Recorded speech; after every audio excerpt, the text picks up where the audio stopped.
PSL के छठे season में कोयटा ग्लैडिएटर्स की नुमाइंदगी करने वाले जनूबी African batsman फॉफ du Plessis tournament से बाहर हो गए। टीम इंतजामिया की जानिब से बताया गया कि कोयटा ग्लैडिएटर्स के batsman फॉफ du Plessis Abu Dhabi से अपने वतन वापस रवाना हो गए हैं। टूर्नामेंट के बकिया मैचेस में टीम का हिस्सा नहीं होंगे।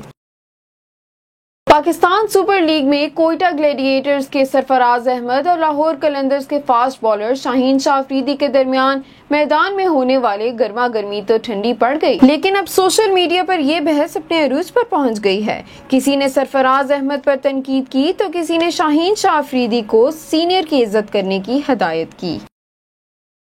फ्रांस के मशहूर मुसलमान फुटबॉल पॉल पोग्बा ने प्रेस कॉन्फ्रेंस के दौरान स्पॉन्सर शराब को अपने सामने रखे टेबल से हटा दिया। गैर मुल्की खबर रसां अदारे की रिपोर्ट के मुताबिक यूरो कप में फ्रांस की जर्मनी के खिलाफ मैच के बाद प्रेस कॉन्फ्रेंस के लिए आए पॉल पोग्बा ने टेबल पर रखी शराब की बोतल को उठाकर दूसरी तरफ रख दिया। मैनचेस्टर यूनाइटेड की जानिब से खेलने वाले पॉल पोग्बा 2019 में मुसलमान हुए थे।